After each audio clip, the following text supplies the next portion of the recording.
नमस्कार दोस्तों, स्वागत है आप सभी का हमारे YouTube चैनल पर।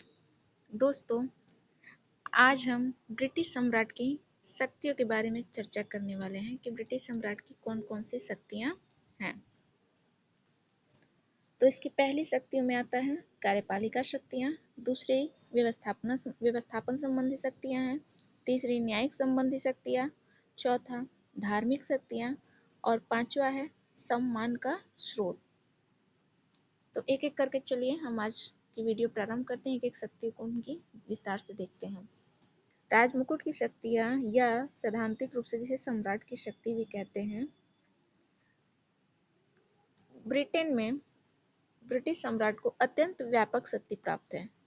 कानून के अनुसार वह व्यवस्थापिका का अविभाज्य अंग, प्रशासन का अध्यक्ष तथा इंग्लैंड, वेल्स, उत्तरी आयरलैंड और स्कॉटलैंड में न्यायपालिका का प्रधान है।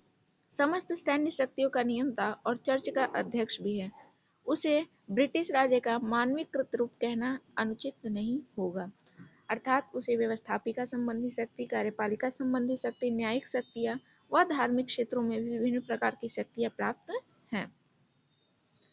तो इसकी पहली शक्ति है कार्यपालिका संबंधी शक्ति।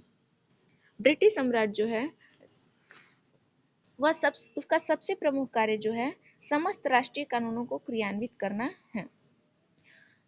चूंकि ब्रिटिश सम्राट जो है वह कार्यपालिका का सैद्धांतिक प्रमुख होता है, इस रूप में उसके कार्य जो हैं अत्यंत महत्वपूर्ण हो जाते हैं और उसे अत्यंत व्यापक शक्तियां भी प्राप्त हैं। जैसे पहली अगर देखें तो समस्त राष्ट्रीय कानूनों को क्रियान्वित करता है, प्रधानमंत्री व अन्य मंत्रियों की नियुक्ति करता है। तीसरा इसकी देखें शक्ति तो राज्य के सभी उच्च अधिकारी और जल, थल तथा नौसेना के जो समस्त पदाधिकारी राजमुकुट के द्वारा ही नियुक्त किए जाते हैं। चौथी इसकी शक्ति है ग्रेट ब्रिटेन के अन्य देशों के साथ संबंध, औपनिवेशिक राज्यों तथा अधीनस्थ प्रदेशों का प्रशासन आदि कार्य भी राजमुकुट के द्वारा यानी कि सम्राट के द्वारा ही निर्धारित और संपादित किए जाते हैं। इसकी अगली शक्ति है राजमुकुट ही राजदूतों और वाणिज्य दूतों की नियुक्ति करता है। युद्ध की घोषणा हो या संधि वार्ता हो किसी देश के साथ, ये सभी कार्य जो है राजमुकुट के अधिकार के अंतर्गत आते हैं। इसकी अगली शक्ति देखें तो इसकी अगली कार्यपालिका संबंधी शक्तियों में आता है अपराधियों को क्षमा प्रदान करना या उनके दंडों को कम करने का भी कार्य जो है सम्राट कर सकते हैं। स्थानीय स्वशासन की देखभाल राजमुकुट के द्वारा ही की जाती है, क्योंकि इंग्लैंड में जो स्थानीय स्वशासन है वह केंद्रीय सरकार के अधिकार क्षेत्रों में आता है। इसकी अगली शक्ति है राजमुकुट ही राष्ट्रीय कोषों का नियंत्रण व संचालन करता है। इसकी अगली शक्ति देखा जाए तो मंत्रीगण व्यक्तिगत या सामूहिक रूप से जो भी कार्य करते हैं वे राजमुकुट के नाम से ही किए जाते हैं, क्योंकि कार्यपालिका का जो औपचारिक प्रमुख होता है वह एक तरफ से देखा जाए तो सम्राट ही होता है। इस प्रकार कार्यपालिका के क्षेत्र में राजमुकुट की कार्यपालिका शक्ति जो है वह अत्यंत व्यापक है। इसकी अगली शक्ति व्यवस्थापन संबंधी शक्तियों के बारे में देखते हैं। तो राजमुकुट को व्यवस्थापन संबंधी अनेक शक्तियां प्राप्त हैं। ब्रिटेन में कानून निर्माण की शक्ति संसद सहित राजा को भी प्राप्त है। इस प्रकार जो राजमुकुट के द्वारा संसद के साथ मिलकर व्यवस्थापन संबंधी शक्तियों का भी उपयोग किया जाता है। ये शक्तियां निम्न है। पहला, जो संसद के दोनों सदन होते हैं उसमें जो द्वितीय सदन लॉर्ड सभा जो होता है उसका निर्माण जो है राजमुकुट के द्वारा ही किया जाता है, यानी राजमुकुट को उसके निर्माण की शक्ति प्राप्त है।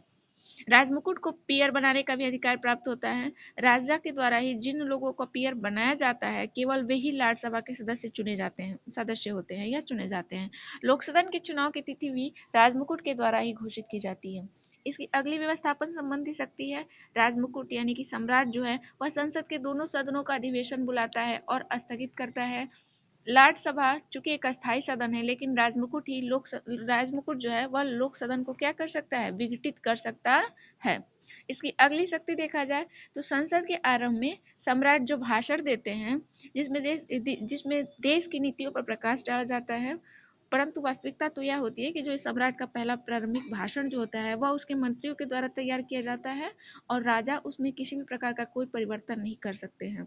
यानी कि यह शक्ति जो है इनकी वह सीमित, अगर देखा जाए तो थोड़ी सी सीमित है। इसकी अगली विशेषता है इसकी अगली शक्ति है कोई भी विधेयक उस समय तक कानून का रूप धारण नहीं कर सकता है जब तक कि उस पर सम्राट के हस्ताक्षर ना हो जाए। अगली इसकी शक्ति है, राजमुकुट को अधिराज्यों के संबंध में घोषणाएं व अध्यादेश करने की अधिकार राजा जो है वह अपने पास रखता है। एक इसकी और व्यवस्थापन संबंधी शक्ति है जिसको मैंने यहाँ पे लिखा नहीं है, वह है उसकी सपरिषद आदेश की शक्ति। यानी कि पिछले कुछ वर्षों से अगर देखा जाए तो जो राजमुकुट है यानी कि जो सम्राट हैं वो व्यवस्थापन क्षेत्र में एक और शक्ति प्राप्त किए हुए हैं और वह है सपरिषद आदेश की जारी करने की शक्ति। राजमुकुट यह कार्य जो है मंत्रियों और प्रशासनिक विभागों के माध्यम से करता है और इसे ही प्रदत्त व्यवस्थापन कहते हैं। अब इसकी अगली शक्ति, तीसरी शक्ति, न्यायिक शक्तियों के बारे में देखते हैं। सम्राट को न्याय का स्रोत कहा जाता है और न्यायिक क्षेत्र में भी उसे कुछ शक्तियां प्राप्त हैं। जैसे ब्रिटेन के जो सभी न्यायालय होते हैं वह सम्राट के न्यायालय कहलाते हैं, क्योंकि वहाँ के न्यायाधीशों की नियुक्ति जो है वह सम्राट के द्वारा की जाती है और यदि संसद की प्रार्थना पर वह उन्हें उनके पदों से हटा भी सकते हैं, या अपराधियों के दंडों को कम कर सकते हैं या उन्हें क्षमा प्रदान कर सकते हैं। न्यायिक संबंधी शक्ति जो है सम्राट की ठीक लगभग वैसे ही है जैसे हमारे भारत में राष्ट्रपति की शक्तियां हैं। इसकी अगली शक्तियों के बारे में देखा जाए तो इसकी अगली शक्ति है धार्मिक क्षेत्रों में शक्ति। सम्राट जो है वह धार्मिक क्षेत्र में भी कुछ उसे शक्तियां प्राप्त हैं सम्राट को।